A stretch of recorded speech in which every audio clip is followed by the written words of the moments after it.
So that's why you have to smile. You don't have that Avi Rav. Come here to keep going. So she can she'll be able to take the Avi Rav and just radiate here, inside and outside. Where did you get that? Wait, that's yours. That's exactly. Oh, wow. I don't know. You have this factory of people. Every time we turn around, there's another one. We know. Too rugged. It's good to now it's not. 2 minutes earlier because we had yeah, but someone else put this on. Someone put a different one. Well, somebody took this down yesterday. Can bring it back? Okay, I think they keep it in the closet. Sorry, good morning. Sorry, being here.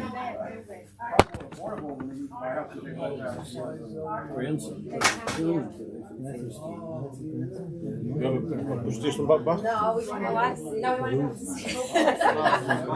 It's all the story.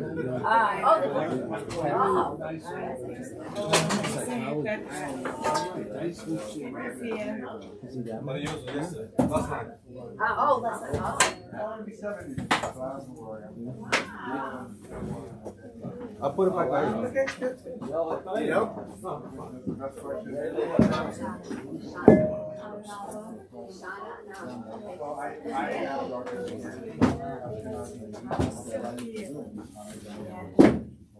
You're the next in line.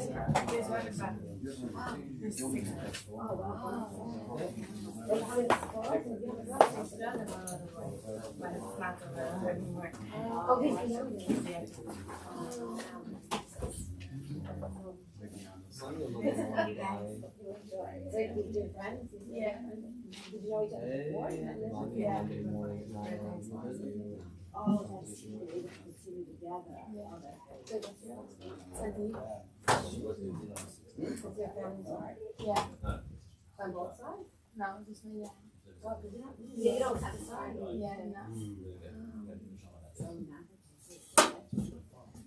Well, no. That's good, like, right? What? Something like him? That's just like.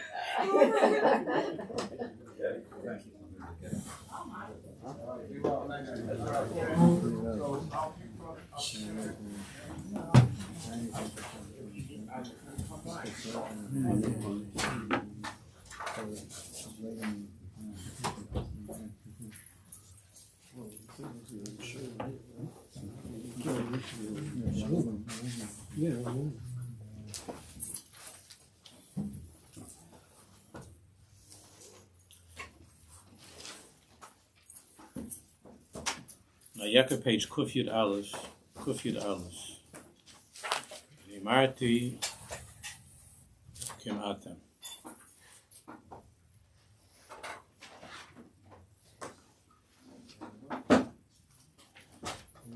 The name of this parag is Ani Amartel Himatem, the pasuk. Those words mean that each and every one of us has inside of us Elokim, the Chelik El Kamimal, and that Chelik El Kamimal demands greatness, demands godless, and demands chofesh. But when that Chelik El Kamimal is in the guf, so naturally what takes place is the misinterpretation of those longings for freedom and greatness. That's what we've been learning about. Misinterpretation. So that a person with all of that greatness and elokus inside of him is trying to satisfy that need for Ein Sof, for the infinite, in a world that's finite. And that's where all of our problems come from. In a minute, we're going to be learning a very, very unusual piece from Rav Kook in the note. We're in the middle of the page. Hadas Hamuma Melachshav Al Kmiyazu, the middle of the page, Kuf Yud Aleph.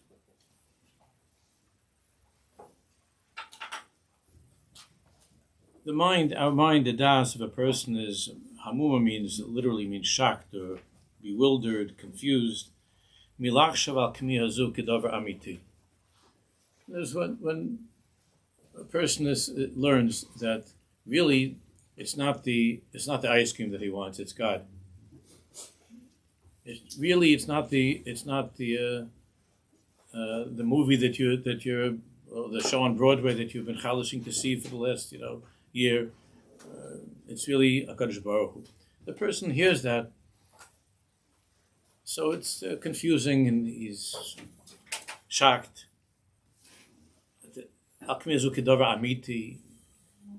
I don't feel that I have any longing for God. I don't feel, especially tell this to a kid. An adult might nod his head and say something appropriate, but a kid growing up feels longing only for his friends or for his ice cream or movie, or ball game, whatever it is, and doesn't hear that or feel that it's any kind of a kmiha, any kind of a longing for elokus, and this is it's not true. It seems it's a strange delusion. The more a person learns the deepest truths of the Torah, the more one connects to the inner light of Torah, the more those dreams of the soul are able to emerge from the prison, from the cell that they've been in. The chaloimus of the neshama to infiltrate into our lives and to become a part of our lives.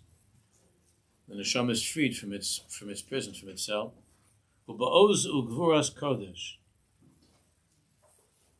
and with great strength of holiness, yodim lahagid u'lever heitev es asod hanichmas,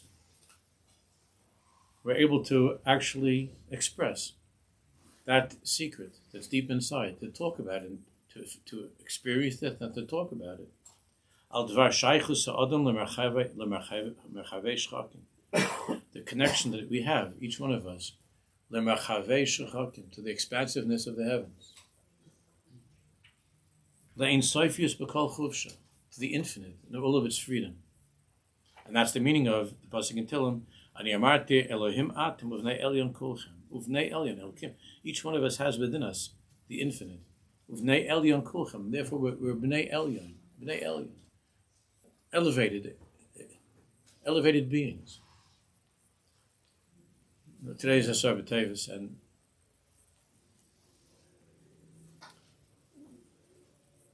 it's hard for us to relate to all these, these Tanaisim. But regarding this Tanis or Asar B'Tevis, which is the only one that can come out like this on an Erev Shabbos, it's a Chiddush. And that it's a famous Abu Dram. Abu Dram says that even if Lu Yitzuya, that the calendar would come out, that Asar B'Tevis would be on Shabbos, we would even have it on Shabbos, which is a shocking thing. Everybody's stumbling to try to hack that beat, to explain. It says in the pasuk, Be'etzem hayom hazeh. Be'etzem, like it says by Yom Kippur, Be'etzem says, Be'etzem, this day, it has to be on, the 10th of Tevis has to be the 10th of Tevis, a fast. And everybody is talking about this. It was the Chumrah of Asar B'Tevis. And you all know that these days of Ches, Tes, and Yud, what happened,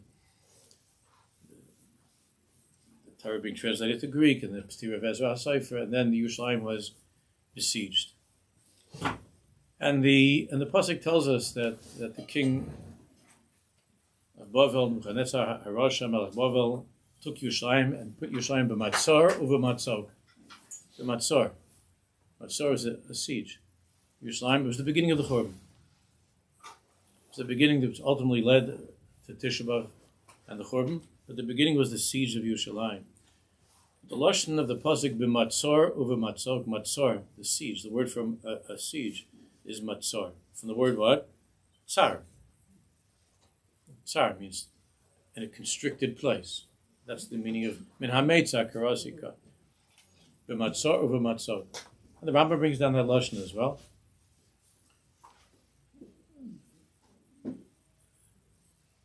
And it must mean that it's not just something that happened, like all the Yom Tovim and the sad days that are fixed in the life of Am Yisrael. It's not just something that happened a long time ago. It's Bayom Mahem Ubizman Hazeh. Not just Chanukah. Asar B'Tev is also Bayom Mahem Ubizman Hazeh. Yerushalayim is now open for Jews to come. Baruch Hashem. But the Sfarim HaKadoshim tell us that the Inin of Melech Bavel, which I mentioned yesterday in the Chavur, is the Sfarim tells us the Melech of Bilbulim, of confusion, Melech Bavel, is to sometimes you could have a place that's very, very open. It's completely open. You drive up to Yerushalayim, it says over there, Bruchim Habayim, right? When you come around, it's beautiful, welcome to Yerushalayim. That doesn't necessarily mean that all of the Tsaris Ayin that led to the Churban is gone. Tsaris Ayin, Matzor doesn't just mean that the city is besieged, it means when a person is besieged. And for a person to be besieged means to be self-centered, to be selfish and self-centered, to only see yourself and not to see what others need, and not to look outside of your own little world, out of your Dalet Amos. That's what it means for a person to be in the siege of Yerushalayim. So even though the city might be wide open, but Matzor over Matzok means that when a person is in a place of smallness, the opposite of what we're talking about. When a person is stuck in a small place, in a Mokom Tsar, in a life that's very narrow, that's very small, the vision that the Navi had of Yerushalayim is Prozos Teishev Yerushalayim. Yerushalayim is not going to need any more walls in the future. Now we know that the walls of Yerushalayim have to do with the Kedush of Yerushalayim, so it's not talking about physical walls. There's something beautiful about the walls of Yerushalayim. It sets Yerushalayim away from the entire world. But the siege of Yerushalayim is terrible. The siege of Yerushalayim. We have brothers and sisters of ours, we don't know how many are still alive, that are besieged, that are held as prisoners in Eretz Yisrael. They're surrounded by our enemies. But even if a person is entirely free, this is what we're learning about. It doesn't necessarily mean that you're not living a life that is tsar. It's b'matzor u'b'matzog. B'matzor u'b'matzog. Hashem Yisbarach wants a Yid to be open.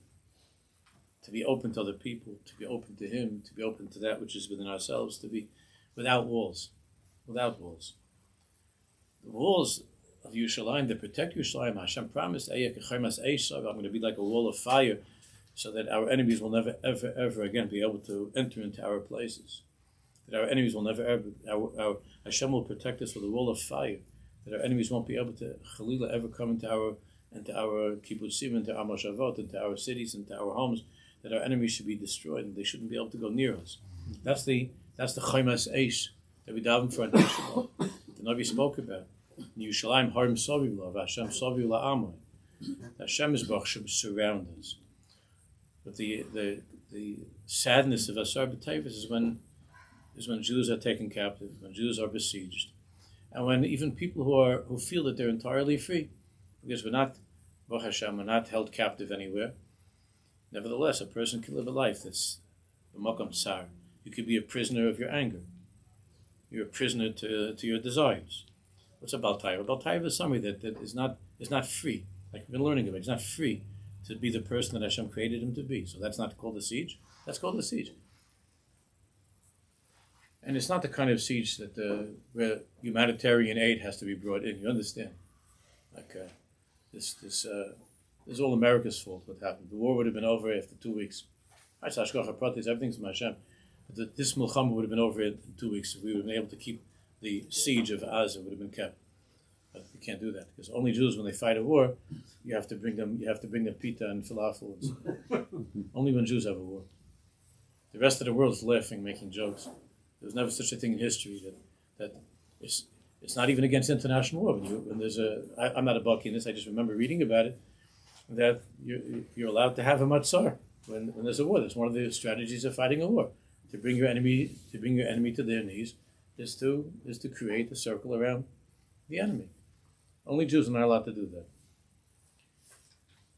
But the problem is, it's not about our enemies; it's what we do to ourselves. I was talking to somebody yesterday that's supposed to be making chastan in a couple of weeks, and the issues that they're having with the Chutanim. It's just like the kind of crazy things. People are making huge fights over keyboard. They're making huge fights over what food is at the smorgasbord, and the people who engage in this stuff, they're not in the siege of Yerushalayim. Of course, they're besieged. They're in a place of unbelievable matzor, in a place of such pathetic smallness. That's what it means to be besieged. And it doesn't just mean to be very, very busy, to be besieged with work, to be besieged by responsibilities. You can be a very, very busy person. The people that are very busy are usually much bigger people. But you can be a person that's very, very busy, but you never, ever, ever forget who you are. You don't forget your priorities. And you're free. So Asar B'Tevis is to remember that the siege of Yerushalayim hasn't ended. Just because we're now able to have Yerushalayim, which, by the way, it's not so pushed either, because I know when I'm with my kids in Yerushalayim, the second that I make a turn towards East Jerusalem, we all start saying, "Daddy, where you going? Daddy, where you going?" I remember last time, because I had a problem with a car. I borrowed a friend's car over there, and I was having a problem. So I know a mechanic that's in East Yerushalayim. It happens I know this mechanic that's like 2 blocks into East Jerusalem. So you turn off Kvish Achad and you go a couple of blocks in, and the kids are going crazy. And everybody's, "Daddy, you can't go here." Daddy, I said, "I know this guy for 40 years. He's okay. Yeah, but they're going to shoot us." So in Yerushalayim we have to be afraid. And the kids, I understand what they're afraid. In Yerushalayim, the place is seething with our enemies. In Yerushalayim, we're not even free to go where we want in Yerushalayim. So it's not Pashut. That's the physical siege of Yerushalayim. But in terms of each person, to be in that place where the walls are removed and he's able to connect to who he is. And how about between husbands and wives? There are no walls. You have people living in the same house for 40 years, and they got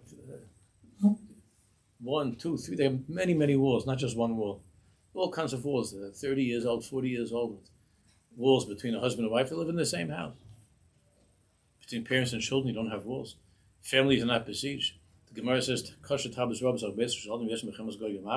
that when there's unhappiness in a home, when there's tabus ro and chalila, when their children are not living lives of Jews, it's a tabus ro, you have in your own house. It says, anshe besa, the members of your own family are your own enemies. Chalila, in your own home, you feel that you're besieged. You can't be yourself in your own house. You can't say what you want to say. You can't be who you are, even in your own house. That's not called Asar B'Tevis. Everything we said in Slichus, that's all we were talking about in Slichus this morning. It's not just about the physical city of Yerushalayim. It's being in a place that's tsar. Bakosha amukazu, let's continue. This bakosha, this deep bakosha, shalom neida lahagdira, this bakosha of the soul, of the neshama, that wants to be free, that wants to be out of this siege. We don't know how to explain this. We don't know what this means, this restlessness that we have because of this elokus inside of us, this need to have more, this need to expand, this need to have bigger things and better things. We don't understand this. And we need tzaddikim and people who are masters of pnimius, who understand what's inside Yerushalayim. Then the kuda of a person's essence is called Sion. It's called Sion Yerushalayim. That's the inner essence of a person. That's called Sion. And Sion and to be asirate Sion means to be prisoners of Sion. Means that when Jews are held back and kept away, then the neshama is held back and kept away from the person. And we need tzaddikim to explain to us, what is this? Like, why do you have to have another thing on the smorgasbord? Are you hungry? Are you worried that the people are going to starve? I remember somebody was telling me there was this many years ago. There was this poor family that they were making a vart. Varts are all together, ridiculous little thing. They're making a vart that people should spend money on these things. They're making a vart, And first the other side wanted it should be in Davka in a hall. And this family couldn't afford to make it in a hall. They wanted to make it in their house. The other side said that they were not comfortable because the house wasn't big enough for their friends. That was the poor people's house wasn't big enough. So they wanted them to make a tent. They didn't offer to pay for the tent. But they asked that family to make a tent. And they said, they can't make a tent, they don't have a place for a tent. They can make a tent in their living room, what are they going to do? They don't have the other people from a fancy neighborhood right near here, and they used to having big backyards, and these people didn't have they don't make a tent. So then, so I was the whole time, you don't know I do these kind of things. I'm like what's it called, a planner? No, not a party planner. Yeah, I'm a party planner. So I'm trying to negotiate between two sides, like to work this out. And then the final thing was this. They were very angry. The wealthy side was very angry. Didn't offer to pay. Very angry. And then the last thing was that they insisted on having hot food at the Vard. That was kugel and brisket and things like that. And I asked them, why isn't it enough just to have mezainis? What's wrong with some mezainis? So they said, this was the lashon that the mother used, the lady used. I would be embarrassed and humiliated to invite my friends if there's not going to be any hot kugel. And I just said, okay, I'll take care of it. And some of you paid for it. It's like, I got some money together to help pay for this, kugel and brisket and pastrami. I would be humiliated. She said to me, it's bad enough that we're going to this, Darfur to make this little house, that they couldn't make it in the shul, in some shul. On top of that, I'm going to invite my friends, and they're not going to have a kugel. The kid's still married? Yeah. You know why? Because they live far away. Smart kids. They moved far away. I'm humiliated to bring my friends there. Now, I would like to interview those friends if they would come in, and there wouldn't be a kugel, and they would say, I am not going to come in Mishra Mazel Tov. If there's no kugel, I cannot give anybody a Mazel Tov. I will not step into this house. Not only that, I'm not satisfied with the decor, and I'm very, very embarrassed to be here for a Vard. By the way, don't think I wasn't terrified about what I was going to be with that couple. Of course I was terrified. And this is not something which is uncommon. It has all different kinds of, there are variations on the theme. That's not called the siege of Yerushalayim. How did it happen that a Jew who's such a big person, that a Yid who has in him a nefesh elokis, has such a smallness? It's hard to believe that you would make poor people feel uncomfortable. How could it be such a thing that a Yid should have such hasagas? It's unbelievable. But these are the kind of things that are going on Keseder. These kind of bad feelings and uncomfortable things, especially when there's a simcha. Whenever it comes to simcha, these kind of things that go on.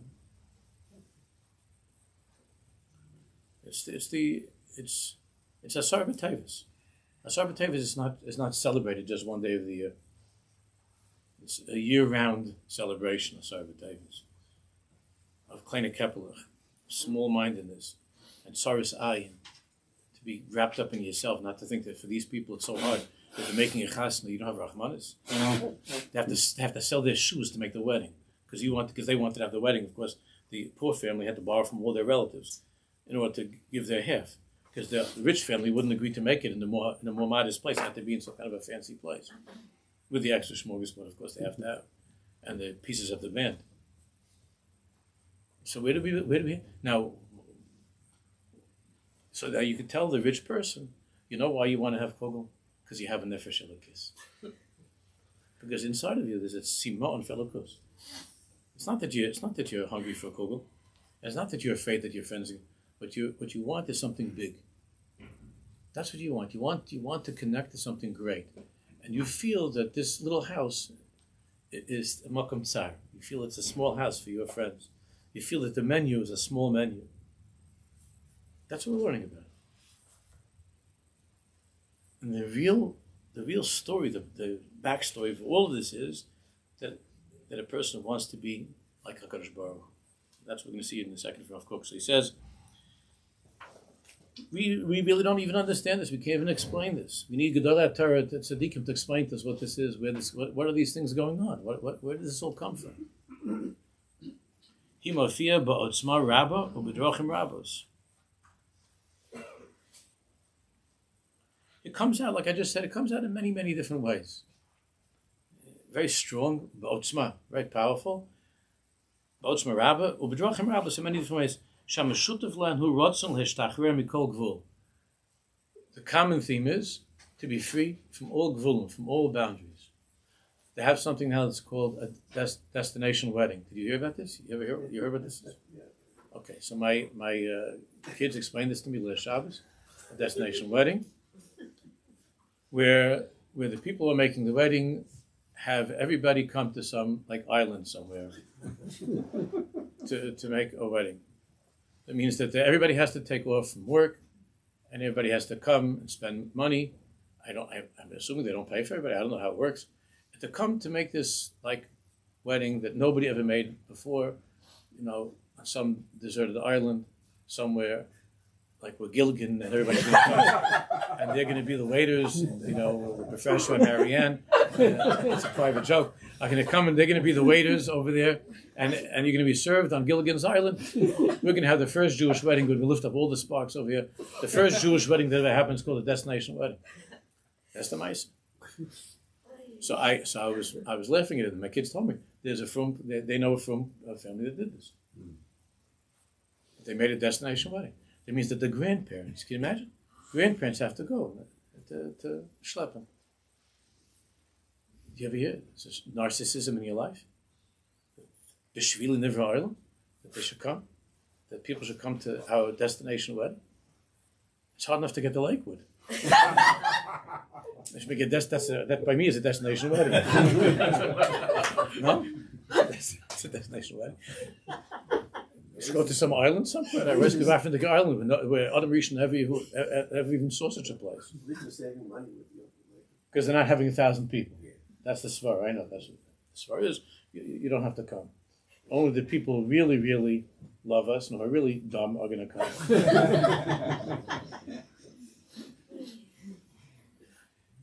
It's not Asar B'Tevis. How can a Jew have a svara like this to even do such a thing? You know why? Because it's our wedding. It's our simcha. And everybody must be so excited. And everybody's going to want to get into this rowboat and come out here. Everybody's so excited to come to our wedding. It's such a thing people like. That's the sort of thing that sorrows, the narrowness of a person, the smallness of a person. Not to see other people, not to see what other people might be feeling, not to think about others and it has to be. This is what it means to have a simcha. This is a big simcha. A big simcha is in here. That's where the big simcha is. It has nothing to do with a hall. It has nothing to do with a band. It has nothing to do with flowers. It has nothing to do with food. The simcha is in here. And you could have $1 million wedding. $1 million wedding, and you're a Sarah B'Tevis person. You're surrounded. And you're inside your $1 million wedding, or you're standing there on the island welcoming your guests, and you're angry. How come cousin Moshe didn't come to my destination wedding? And it stares your whole simcha. You can't have the simcha because I went to his wedding. He didn't come to my wedding. So he's standing there on the island. He's miserable because his heart is surrounded by Melech Bavel, by the king of confusion, Melech Bilbulim, and that's to live in a place of tsaras ayin. That person is not free. That's Yerushalayim. Yerushalayim is not free. Sion is not free. Yerushalayim is free. When Yerushalayim will be free, we're not going to have to worry about Palestinians. We're not going to have to worry about voting against us, voting that the Jews are criminals in some criminal court by the criminals in Europe. We're not going to have to worry about these things. This one.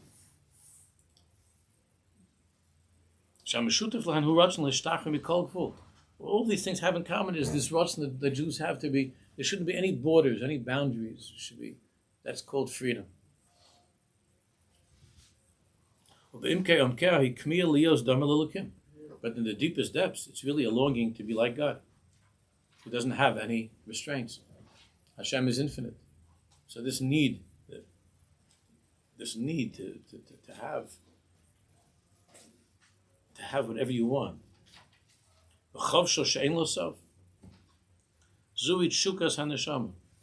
The truth is that this is the Tshukas HaNeshama. She needs sights katan me'or Hashem, which is a tiny spark me'or Hashem, from the light of Hashem, me'or Hashem. Hamischake acher shorsho hagadol. That is trying to trace this and find and to connect to and to even impersonate. Mischake means to imitate. Shorsho hagadol. It's great shorish. It's infinite root. Nikshabo makabel es oira nikashabo umakabel es oira gudlash chayvsha. To become our truth field is to become connected to that, to the neshama, and to be able to experience, to receive the light and the true chofesh of the neshama. Now, this piece from Rav Kook, which is in the second chelik of Aros HaKodesh, is very, very unusual. It's going to be hard on the ears a little bit. And we're just going to try a little bit on our madrega to understand. I was thinking maybe to skip it because it's a little bit, hard. But I thought that the nekuda is so important, and of course all of the Torahs here are based on Rav Kook's teachings. So every now and then it's so important for us to go to the makar, to go to the sharish of what Rav Sasson is teaching. Binyan zeh kosher Rav Kook. Yesh Yetzirah nistar ma'od b'mamakei hanefesh. Now, many of our Yetzirahs, many of it we're familiar with. We've grown up with. We know our Yetzirahs. But there is a Yetzirah, Rav Kook says, that's nistar ma'od. It's very, very hidden. B'mamakei hanefesh. B'mamakei hanefesh. In the deepest part of a person. Kina merakeves atzamos. Is an envy, a jealousy, which causes our bones to rot. The pasuk says that kinna causes, when a person is envious, it causes the bones to rot. But the atzamus bones is from the word atzmus, which means the essence of the person becomes destroyed by this jealousy. And this jealousy, we don't know what the jealousy is about yet, but this jealousy is hamavir rifyon machashakim l'kol ra'ayon shel ora, brings a weakness and a darkness to any thought or any ideas of light, of illumination. This jealousy is the source of darkness in a person's life. It's a hidden Yetzirah that the person does not know about, he doesn't understand. It's deep inside of a person. This Yetzirah, this kinna, this jealousy. Hakinna he, next page, Muzara. This kinna, this jealousy, this envy is muzara, it's strange, it's bizarre. Rabim lo yakiruha. Rav Kook says many people don't know what this is. They and even when we hear it, there'll be something inside that will resist, like we'll stand against it, we'll fight against it. Rabim lo yakiruha b'nei yeshnam kama garmim shamaynim es hasofam l'habiyah. Rav Kook says many don't know about this because language, human language, is limited in being able to talk about this or express it. Avalhi yishena, however, it is sleeping, it is there. It's dormant, it's there. It's sleeping, it's hibernating, it's deep within the human soul.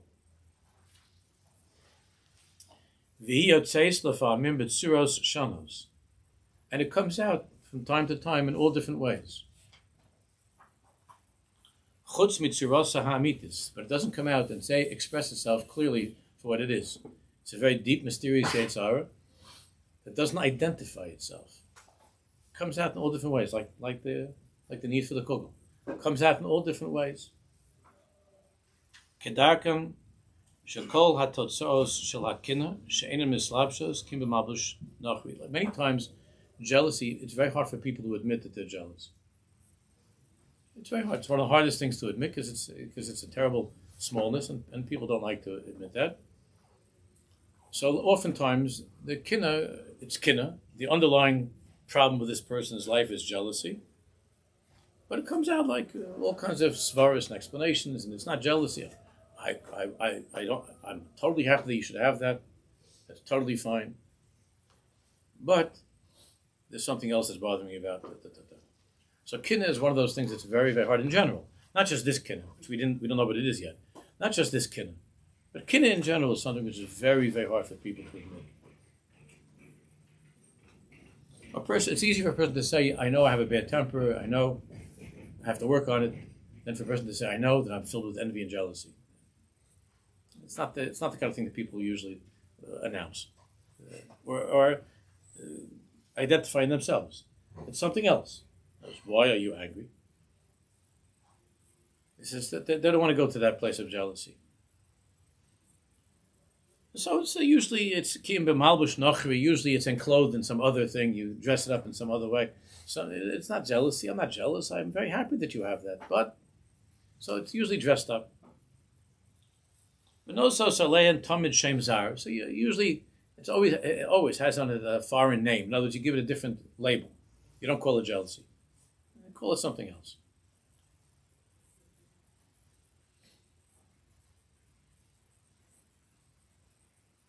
You see all the screaming and yelling and kicking that's going on with all the liberals and Democrats. All this, it's all jealousy. The church is all jealousy, right? But no one's going to get up and say, "I am jealous of Donald Trump." Just imagine that. I am jealous of Donald Trump. I would like to be Donald Trump. I would like to have his money. I'd like to have his power. I'd like to have his position. No one says that. Nobody says that. But that's all this is about. No, I'm jealous of him. He's the last person I would ever want to be. I'm angry about his policy with this and this. It bothers me. That bothers me. And I don't like it because of this. I don't like the way his hair goes. I don't like all the other things. No, you're jealous. You wish. That's what you wish. It always has this. It always has another label. We're mamish not jealous of him, but plenty of people are. Hakidna hamuzara hazo. So what is this jealousy? So look what he says, Rav Kook. You see the words? Yakina belokim. Man, the human being, is jealous of God. Ha'odam mekanehu belokim. The human being is jealous of God. He doesn't fagin Hashem ala oshra ha'ein sofi. Because of God's infinite. Osha means happiness, satisfaction. He doesn't fagin HaKadosh Baruch Hu for his ein sof use. Al shleimuso hamachletes, because only God is perfect, and man and the human being has within him a deep jealousy, because the only perfection there is God, and that's unbearable to men. This jealousy causes a perversion of thinking, a crookedness of thinking, and a darkness of thought. Timtum haseichel, a dullness of the mind, the rogas haruach, and anger and spirit.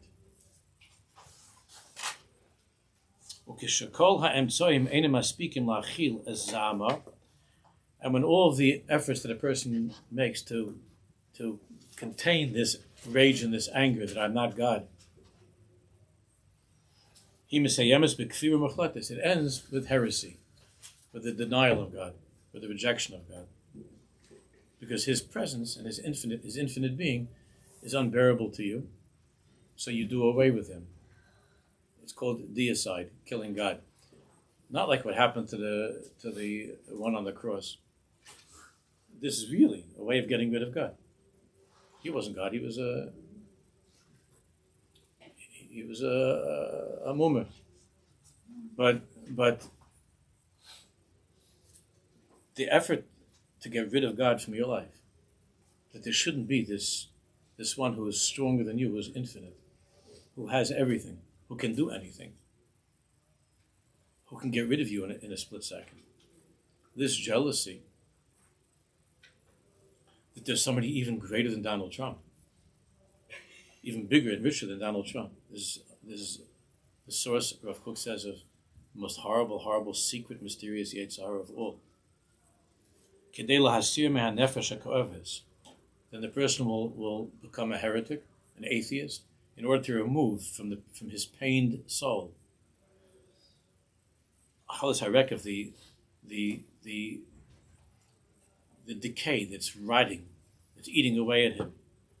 As a oket shel hakina, the thorn of this jealousy, the bite, the thorn of this kinna, of this jealousy.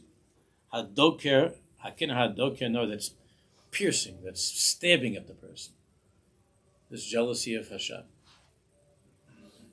Ein marpe l'march lazu. There is no cure for this. This is not something that you can get in the drugstore or by the therapist. Ein marpe l'march lazu ki'im.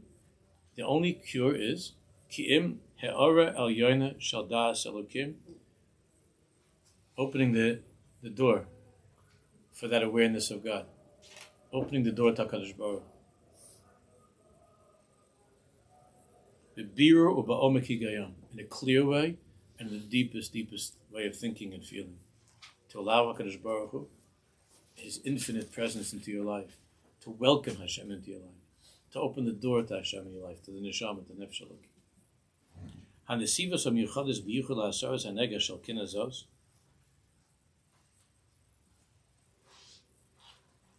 The unique pathways that are there in order to remove this nega, this blemish, this sickness of kina, of being jealous of God. And when you get rid of that, then the wonderful thing about the wonderful benefit of that is that it removes all other jealousies. It removes all anger. It takes away all the other things that make you stuck in the walls of that smallness, of that prison. Because you're imprisoned by your anger. You're imprisoned by your laziness. You're imprisoned by your selfishness. All of that comes from this kinna of Hashem. And when you accept His Ein Sofius, His infinite existence, and you recognize where all this comes from, so Rav Kook says, then all the other toldos, all the other offspring that come from that terrible jealousy of Hashem, all of them, he says, they go away. You're free. That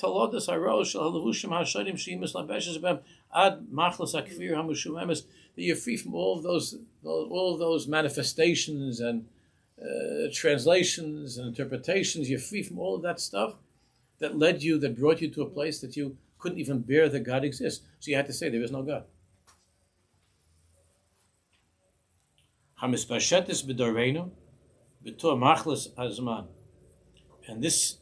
kfira, this heresy, is spreading, Rav Kook says, in our times, as the sickness of our time.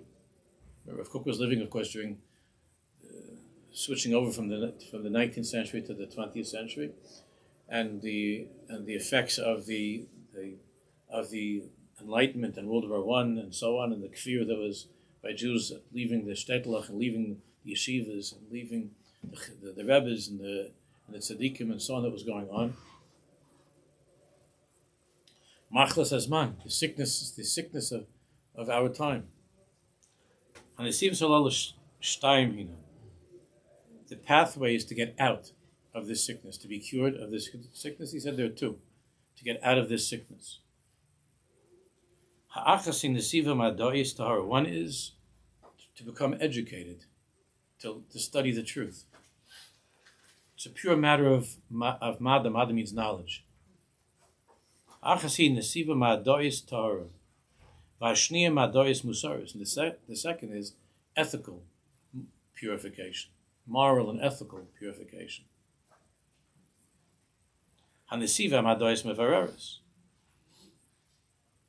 Intellectual purification, purifying the mind and becoming educated in the deepest depths of the truth, will clarify That the difference between Hashem and the world, Hashem and you, depends. You understand that difference depends on a healthy das and understanding the Orchos Chaim, the truth of life. Kol ma shadei misala. Therefore, to the extent that a person's understanding of the truth is awareness of the truth, to the extent that it ascends, it becomes stronger.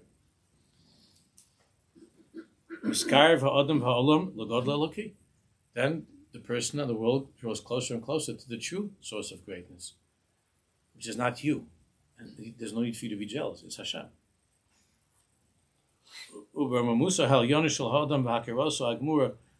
And in Hashem's exaltedness, and recognizing Hashem's greatness, then you begin to understand that everything is part of Elokus. Everything is Elokus. You're not small. You're also you're infinitely great, but not because of excluding God, but because of letting Him in. Because once you let Him in, then you're in Him, because He's everything.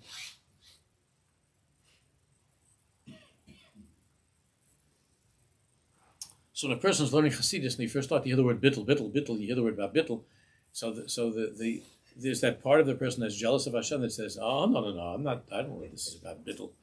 I'm not. I'll be mevatel the chametz, but don't tell me to be mevatel myself.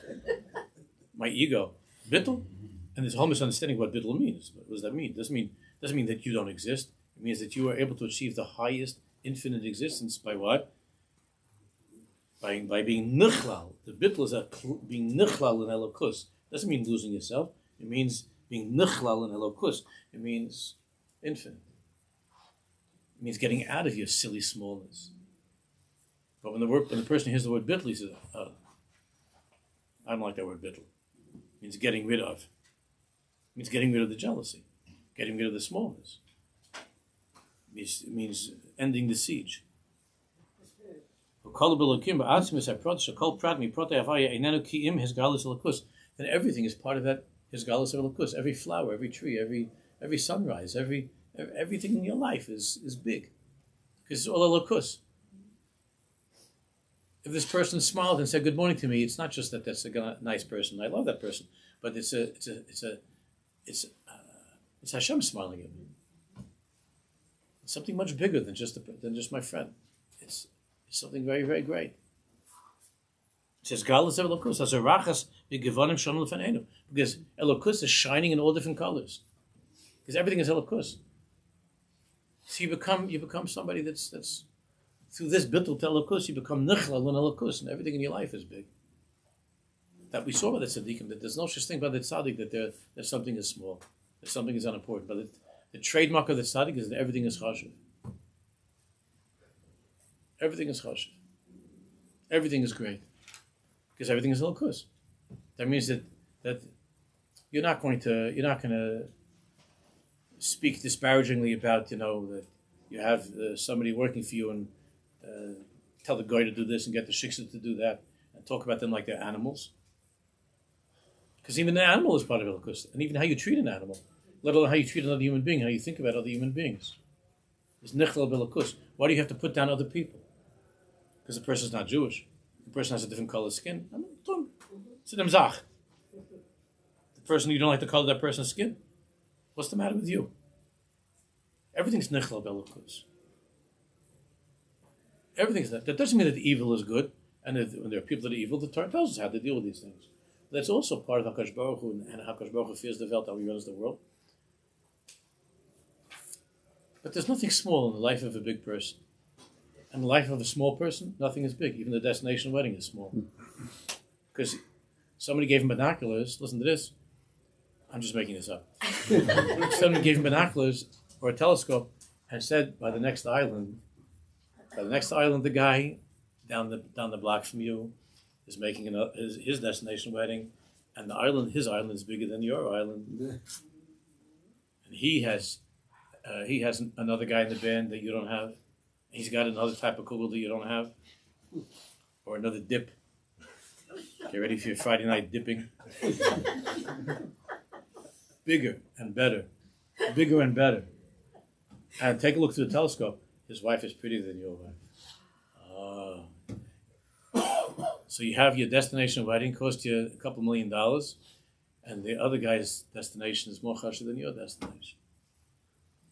So no matter how big that person has things in his life, since he's in the Matzor and the Matzor of Yerushalayim, everything is in the siege. Everything is small. Everything is small. In that siege of Yerushalayim, everything is small.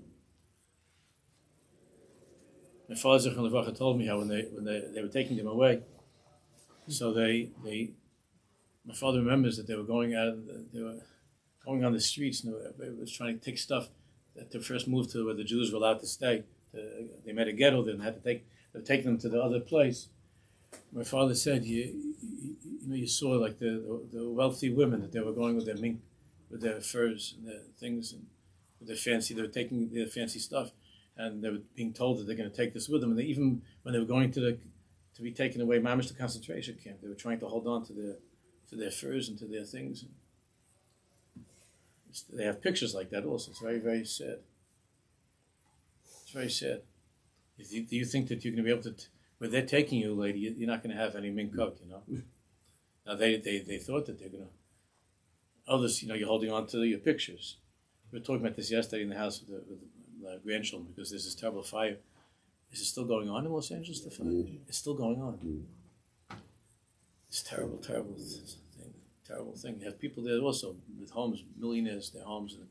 And I think last night I was talking to somebody that there are Jews that already don't have their homes. There are people, it's going, I don't know how close it's getting to the Jewish neighborhoods. I mean, I don't know where it is, but it's still on. Like, they didn't. It's getting closer.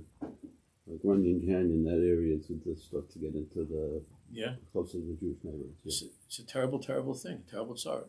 So we were talking, like if you had to evacuate your house, what would you take with you, right? If you had an hour to get out, the fire was coming, what would you take with you? So my wife showed me that she had this book that she got once in some sale someplace in the country, for 50 cents. And it was all this book that somebody wrote with a lot of pictures on each page about what would you take out from your house if you had to get out from your house. So it's a time of din, and it's a question of what is it in your life that's big, what's important in your life. Right? So for this person, it's just tefillin. For another person, it's it could be a minkuk. But it's a time of din, when you're being forced to think about. What is it that's big? That's what I was thinking about with this business with the fire. And I have three chevra that I have from Los Angeles that sent me to please daven for them. And it wasn't so far away. This was last night. I didn't hear anything this morning. It hasn't rained at all or anything. There's no rain. Nothing. So it's near like La Brea and Hancock Park. It's getting close. That's where that's the part dividing line is a little bit. Yeah. What? They rescued their Sifrei Torahs from the Chabad. I heard there was Chabad. In Palisades. There was a Chabad that had to get out.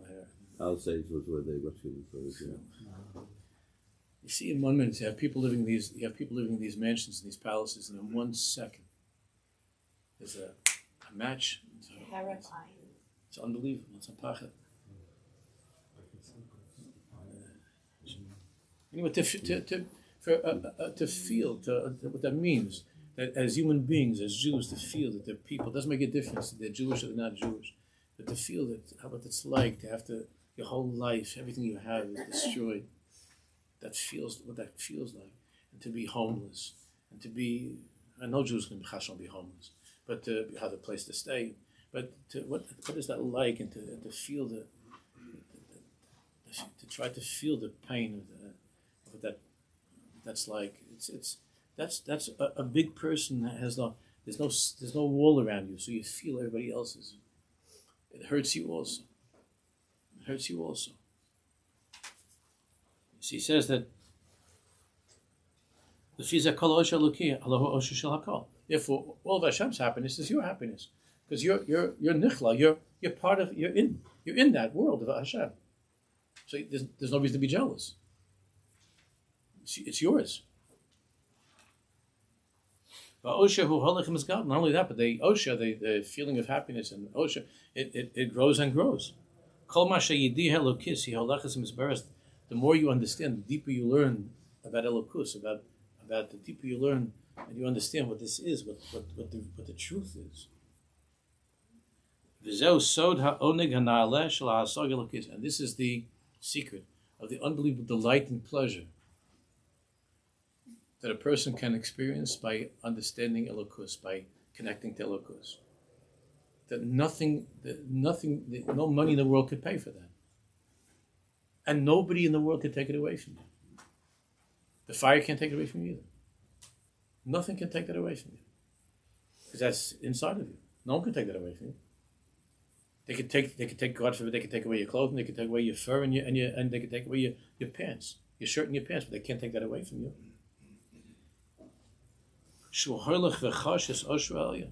The person feels more and more this oisha, this simcha, and that even when you leave this world, it's not finished. So you're not afraid of dying. After death is a higher level of shleimus than being in this world. So death also doesn't take away your simcha, because everybody's afraid of dying, and it makes them upset, it makes them worried. But even that can't affect this person. When the person has that, then even death doesn't take it away.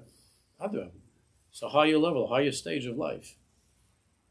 When you're connected to that hasag of Elokus, there's nothing the world can take it. Even the Malach HaMavis can't take it away from you. The Malach HaMavis can't take that away. Because the big collector is the Malach HaMavis. Because even though your competitor couldn't take away this from you, and the other one couldn't take away your house from you, and this one couldn't take away your belongings from you, but the Malach HaMavis takes everything, takes you. It doesn't take this, that, it takes you. So the Malach HaMavis is for everybody. But the Malach HaMavis can't take the etzem of who you are away. The Malach HaMavis has no rishus to go to that place. The Malach HaMavis doesn't touch that place. Rav Kook says there's no kin. There's no Yisrael Kodesh. There's no such thing as kin. I told you once a story. I'll end with this story. That there was one of the tzaddikim. I think it was the Heilige Vision that he had a badchan, like a court jester, for the chasnas, and he had a badchan. He was a big Talmud Chacham. I don't remember his name. They have a few stories about him, and I actually told this story once by a levaya. So it was a maisa that it wasn't the vision. It was the Ber Maim Chaim. So there was a simcha, and the Ber Maim Chaim was by the simcha, and the badchan wasn't the badchan, it was the Ber Maim. The badchan asked the Ber Maim Chaim for rishus to imitate him as part of the shtick. So Ber Maim Chaim said, of course, simcha. So this badchan, I don't know, it wasn't a vision. Somebody. This badchan was doing his thing, and he was imitating how the Ber Maim Chaim makes kiddush. Now if you know a little bit about the Ber Maim Chaim, you know that with Shabbos he wrote Siddur Shel Shabbos. He was with Shabbos. The Chassidim said that he was a foot taller on Shabbos. He went into the mikveh Friday.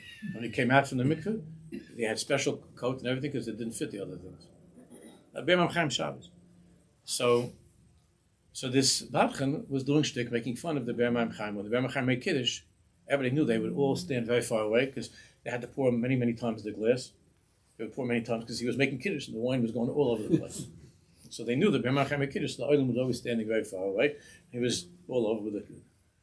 So the badchan started doing the thing, and he started imitating how he said kiddush. Every letter, va, yeh, chu, and so the oilam was laughing, except the Ber Maim Chaim. I don't have like another minute. It takes like 3 minutes. That's also a made sense. So the Ber Maim Chaim is not laughing. Ber Maim Chaim is saying one thing. You know what he's saying? One word. Shabbos. He felt that they were making fun of. He was making like Shabbos, like Chayzik of Shabbos. He just went Shabbos.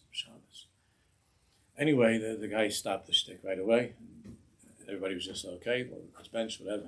It was the end of the party, and the Ben Machaim left the chasna, and this guy, before he left the place with the Shevrach's chasna, before he left, he fell down sick. They carried him to his house, and he was dying. He was not going to leave the world, and the families crying, and people coming there, and they sent somebody to the Ben Machaim to ask the Ben Machaim for mechila. The man is dying because Ben Machaim had a kapeda, and the shliach came to Ben. Somebody came to Ben Machaim and said, the badchan, he was just making badchanis. It wasn't making fun of Shabbos. So the Ben Machaim said, it's not me personally. Shabbos I can't. Shabbos. That's Shabbos. And the guy was dying. So then the hope that they're all there. They're all there crying, and the Chav Kaddish is already there, and he's lying there. And the guy's wife says, "Forget it." She goes herself to the Ben Machaim, and she goes in there past everything. She goes to the Ben Machaim and says, "I don't understand. The whole world holds you to be the biggest tzaddik. Why should my husband? He makes Jews happy. That's all he does his whole life is to make people happy, and he didn't mean anything. And why is it that he's dying now because of this kapeda? You have a kapeda." So Ben Machaim said, "I don't have a kapeda. It's a Shabbos." So he says, "See, he loved Shabbos. What do you mean Shabbos? He was making Jews happy." So Ben Machaim said to her like this: "If be'emes, if this is the truth, and that your husband, the badchan, is be'emes, his whole inyan in this world is to make Jews happy, so even now he'll be able to come back to life. You'll see he'll be fine. If that be'emes, if you're telling the truth, I give him a bracha, he should come back. He should be okay."